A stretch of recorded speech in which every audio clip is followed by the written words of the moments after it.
may take forever. Like all afternoon. Okay, so now we're to depreciation on page 556. Oh my word. We did this back in chapter 3. That was our first other adjusting entry, right? And all you had to learn then was what to debit, which is depreciation expense, and what to credit, which is accumulated depreciation. Depreciation expense is what kind of an account? No, depreciation expense. An expense, okay? Accumulated depreciation, contra asset. Okay, there you go. So you were almost there, and we just needed to review that before we go any farther. So the definition is not the change in fair market value. You remember that? It is not like when you drive the car off the lot and it depreciates. Nay, not in accounting, right? Because we're not planning for that delivery truck to be sold. We're planning to do what? Use it. So we don't really care. I mean, we do, but we don't. We don't account for the changes in value because it really doesn't matter. The only reason we do depreciation is because we want it to do matching. We want a piece of that delivery truck's cost to be in each and every period that's benefited by that delivery truck. That's why we do the accounting depreciation, okay? Not to measure the fair market value because we don't care because we're not planning to sell it anytime soon. We're planning to use it until the end when it's not useful anymore to us. And how long is that? I don't know. A company that wants their executive's car to look like it's brand new every 2 years, they should lease, right? Instead of buying every 2 years. But somebody like me, that's going to drive my Mercedes till the wheels fall off or until it starts costing me money and I can't justify, which is usually 7-8 years for me. All right? My useful life. And it will still have some value at the end. And that value at the end is called what? Do you know? There's 3 names for it. Salvage value, scrap value, residual value. Those are synonymous terms, and you'll see all 3 used. Okay? So, when we measure this, our depreciable base is what we pay for that truck, let's say $20,000, minus what we think it's going to be worth at the end. Let's say we're not going to keep it that until it's ragged out, okay? We're going to sell it when it's worth about $5,000. So far, so good. So our depreciable base, that $15,000, is our real cost without the time value of money. Okay? We're not worried about the time value of money and inflation, deflation, blah, blah, blah, blah, blah. We're looking at real dollars. We bought it for $20, capitalized, all costs necessary to get ready for its intended use. We know how much that is now. We've done that. We did that for land, building, equipment, and trucks. We did it with lump sum, and we know what it's there. So far, so good. That's how much to depreciate. Now, we know what to depreciate, the cost, but it's not just the $20,000. It's the $20,000 minus the salvage value, $5,000. Or $20,000 minus 0. Okay? If we're going to just drive it till cows come home, right? Till the wheels fall off and nobody wants it. And all we get for it is junk metal. And it takes somebody to tow it off to give us that junk metal price, right? Okay? 0 salvage. Things like computers, 0 salvage, right? Make sense? Things like cars, obviously there's some salvage value. A lot of machines, 0 salvage. Building, probably some salvage. Question? Yeah, when you buy a car, there's usually a transportation fee that they charge you. All costs necessary. Oh, I was just wondering where that came from. I have The no cars idea. They play a game. Like $700 extra. Yeah, and they play a game. When I bought the Mercedes that I have, and what I would like for you to remember, this is your personal finance tip of the day, if I haven't ever shared this with you before, you don't need a brand new car. In fact, we probably bought the last brand new car that we'll buy. That Mercedes was a previously owned, what do they call that? Certified. Yeah. And it was only 2 years old. So instead of a 3-year warranty, I got 4 years of, I got an extra year of warranty for the certified pre-owned. So I had 2 more years of warranty on it. I just went there and I said, its older brother, okay, was starting to cost me money and it wasn't reliable. It was another Mercedes with just the same name of silver and whatever. It was the SOK. And I said, I want you to find me a younger brother. And so I said, I want silver and I want black interior. I don't want it to have been, nobody smoked in it. And don't call me if you have a red one. Don't call me if it's got a different color interior. I don't want it. But if you find me one, I'll buy it. You know, if it only has this many, no more than this many miles. I mean, I was very specific. And sure enough, doggone it, within a week, I got a call. And they had found this one. And I did buy it. But we went and we didn't pay all the fees. We just said, you know what? This is what we're willing to pay. Do anything you want. Make magic with all these numbers. But this is the number we're going to write you a check for. Oh, well, I can't do that. We got all these. He said, and so my husband said, you figure it out. And if you figure it out and you can get to that number, we will buy it today. I'll go to the bank, I'll get a certified check, and I'll buy it today. Well, 2 tips for you. Number 1, always buy on the last day of the month because that guy needed a commission really bad. Okay, they wanted to get that off of their inventory for the month. It was the last day of the month. And number 2, how do you buy cash? What you do is you drive your car as long as you can. You don't have to have a new car. Take good care of it. Wash it. Don't look at mine. It needs washing. I know, the pollen. I'm going today. Take good care of your car. Mercedes says to change the oil every 10,000 miles. I do it every 5. Because I'm going to keep it a long time. Okay? I check the tire pressure. Thankfully, it tells me when it's got the rain. Who knew? But then, if you right now have a car and you're making payments on, or when you graduate, you think, ooh, I gotta have this brand new Mustang. You don't. Get a good, solid, still got a couple of years warranty Mustang if that's what you want, okay? Reliable, so you don't have to pay any repairs, and just pay it off as quickly as you can. Don't take advantage of their 6 or 8 years payments. Do it as quickly as they'll let you do it. And when you're done paying it off, keep paying yourself your savings account. That same amount until you feel like it's not worth it anymore. And then you take that savings account amount and you trade that sucker in. Because when we usually trade in because we don't feel like it's in good conscience for us to sell it. Because we know it's got too much wrong with it. And so we usually trade. We could do better selling it, but I feel like that's dishonest. So we trade. And you put that down payment with it. And you can finance it for the shortest period again. And you will have a bigger down payment the second time. And by the time you're doing it 3 times, you're paying cash. Are you with me? And that's how you pay cash for cars. There was no magic. We aren't brilliant. We just keep our cars in good shape for a long time. And if you do that, it's the single most expensive asset you'll ever own. Unless you have a yacht. You think about that. You say, but it didn't cost as much for my house. How many houses are you going to have? And how many cars are you going to have? It's the single most valuable asset, personally, you will have. So you should care for it. You do not put junk in your garage and leave the car outside when you could sell everything in that garage for $100 at a garage sale. And your car is wasting away in the heat. Right? Get rid of that junk in the garage and park your car in the garage and wash it.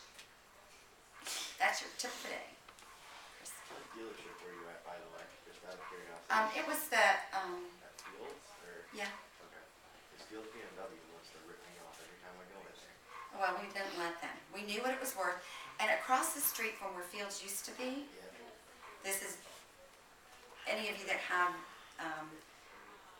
well, a Mercedes or a Volvo or BMW or the Bug VW, across the street from where it used to be there on Parker Avenue is a Sunoco. It's Carlisle's. He used to be the service manager for Mercedes.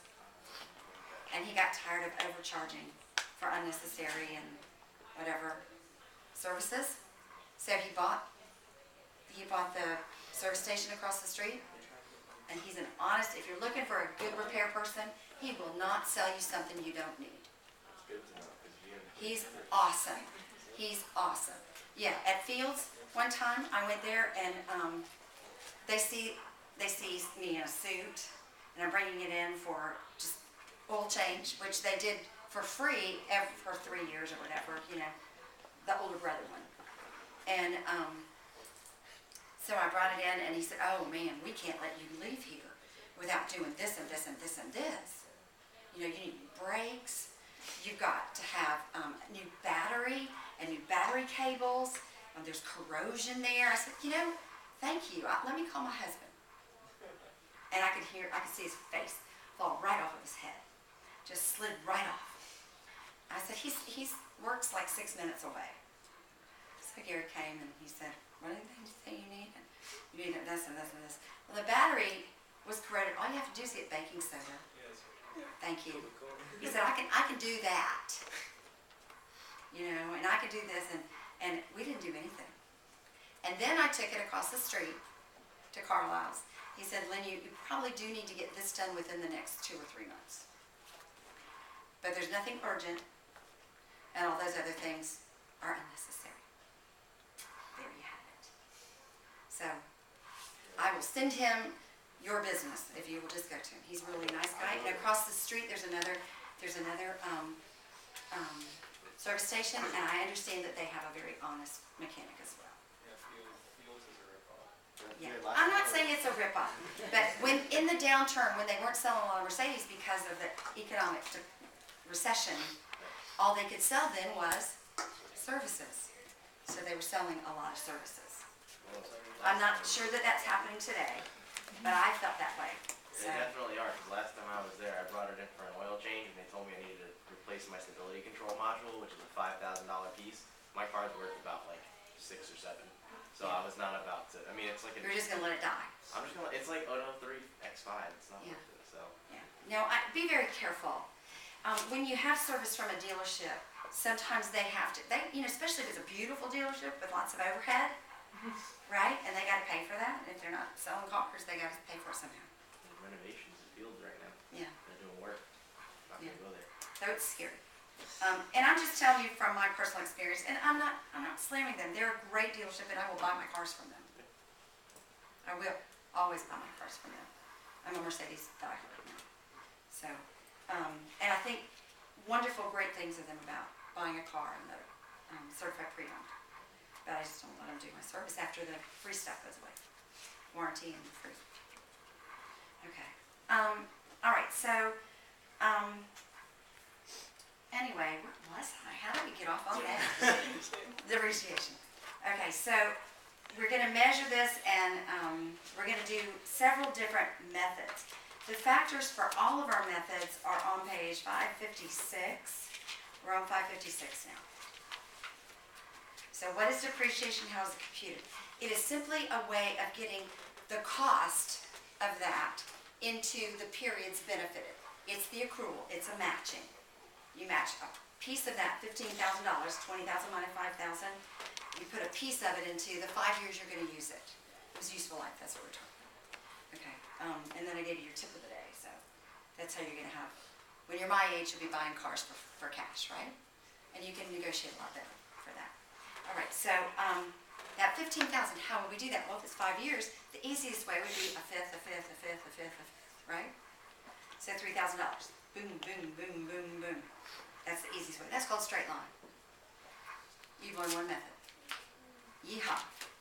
The factors that you need are the capitalized cost. We just spent the first part of the day on that. How much? All costs necessary to get ready for its intended use. Whatever it says for that equipment, or that truck, or that building. The estimated useful life. How long are you going to be using it? That is an estimate. It says estimated. Hello. That's an estimate. It's a guess. We don't have crystal balls. If we did, they wouldn't work. It is an estimate. Our best guess. We guess better with more experience, but it's still a guess. We've all had, or maybe you haven't, but you will. You've all had cars, or will have cars, that are lemons, and you get rid of them a lot sooner than you thought you would. And you've also all had cars that were like the sweetest dream, and you cannot bear to get rid of. So instead of 5 years, 8 years, okay? So we can change our estimates, but we make an estimate, 5 years.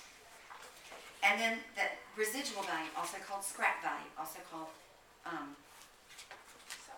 salvage value, thank you, lost my word. So those are 3 things you must know. And 2 of them are estimates, so that means the whole thing's an estimate. Right? When you have an estimate anywhere, you got an estimate for the whole answer. Because it's an estimate based on estimates. All right, so the first method is straight line. And there are 3. The first method is straight line. What do you need to know about each of these methods? Number 1, the formula. Number 2, how to compute it. And number 3, why it has rationale, why it's logical. Because all 3 of these are GAAP. You choose which one you want to use, and we'll talk about why you would use one over the other, just like we did FIFO, LIFO, average. Okay, so what's the formula? How do you compute it? Get the number. And then thirdly, why is it rational? Okay. Straight line, the formula is cost, that capitalized cost number, all costs necessary, minus salvage or residual or scrap, divided by useful life. So that's what I did for you before. We have a $20,000 truck. We think it's going to be worth $5,000 at the end. We want to keep it for 5 years. That's $3,000 per year. Right? $3,000 per year. We could do our useful life in months. We could do 5 times 12 is 60 months, and that would give us our monthly depreciation, 250. Okay? So useful life, if this is in years, then that is annual depreciation. Any questions about that? That's the easiest one, right? And year 1 will be 3,000, year 2 will be 3,000, year 3 will be 3,000, year 4 and year 5 will also be 3,000. At the end of that time, as we make that journal entry, remember how accumulated depreciation, which is what kind of an account? Contra asset, which is a real account or a permanent account. So whatever we have December 31st, 2014, that's the same number for January 1st, 2015. Whereas our temporary temporary accounts like expenses and dividends, they close, go back to 0, right? But this doesn't. So the end of year 1, we have $3,000 in there. Debit depreciation expense, credit accumulated depreciation, 3,000. That's where it starts the beginning of year 2. In year 2, we add another 3,000. We now have 6,000. So at the end of year 2, cost is 20,000. End of year 2, accumulated depreciation is 6,000. So our book value is 14,000. Remember that term? Book value is 14,000. And that's what the balance sheet would look like if we put everything on the balance sheet. Truck, 20,000, less accumulated depreciation, 6,000, and then it would show a $14,000 value in the books. That's why it's called the book value. It's not fair market value. The other way we could do it is just truck, and then in parentheses, net of depreciation, 6,000, and just write the 14 and do it in 1 line rather than 3. That's okay too. Okay? You remember this? I'm trying to review what we did in chapter 3 at the same time I'm giving you these formulas. So at the end of year 5, how much do we have in here? 3 times 5 is 15,000, which means our book value is 5,000, which is our salvage value. And we leave it there until we get rid of it, dispose of it, sell it, junk it, wreck it, exchange it, whatever we do. So we can keep using it. You say, well, what if you're using it in years 6 and 7, but just don't have any depreciation expense? We made the best guess with the best information we had, and we spread it over the 5 years, even though we used it for 6.5 or something like that. Yes. I have a question. Say a company, like the owner, like has a personal truck he uses, like a personal truck, and then he sells it to the company. It would be the fair market value at the date of the purchase by the company. And they, That would be the cost capitalized. okay, and they do depreciation on They'll that? depreciate that. Okay. Good question. Okay, so Anyway, that is your first method. Easy peasy, right? Cost minus salvage divided by useful life. The next one is units of production. This one has 2 steps. You remember, some things in accounting have 2 steps, some have 1. Straight line, 1 step. Units of production, 2 steps. And so, the first is the same numerator that we had, cost minus salvage, divided by, but it's not the useful life, because we're going to depreciate it over output.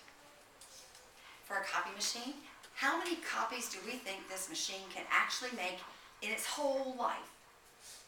So it would be the number of estimated units for the whole life, total, all copies, okay? If it's a car, it's not very common to use this method, but you could. How many miles do we expect to drive? 100,000? That would be your denominator here. And what you would have then at the end of your first computation is depreciation per unit. So for this car, this $15,000, 20 minus 5, divided by 100,000 miles. I'm not a math teacher, but I know dollars divided by not dollars is a dollar amount. I remember that. All right. And that comes up to 15 cents. Now, folks, if it's $3,000 for this one, it's not going to be 15 cents for that one. You're not done. What we have to do then is take that depreciation per unit each year, and our step 2 is times the actual units this year. And that gives you the depreciation for that period of time. So if we drove that car, let's say we drove it for 10,000 miles, okay? Then 15 cents times 10,000 miles is 15,000. No, is 1,500, right? Yeah. 1,500. That would be the depreciation for that period. I just missed my decimal. Does that make sense? So let me back up and give you the rationale for these first 2, and then we're going to practice them before we do decline balance. So, because these are the 2 easy ones, decline balance is a little weird. All right, the rationale here is you're going to use it for 5 years, put an equal amount into each of the 5 years. It may not be as efficient, you may have more repairs later, but it's still a fifth. That's rational. The one here is the more you use it, the more depreciation expense you have. So if that truck were to sit idle for 4 months or something, it wouldn't have as much depreciation expense that year because you wouldn't drive it as much. Okay? So now you know the formula, how to compute it, and the rationale for the first 2. So let's stop there. And we're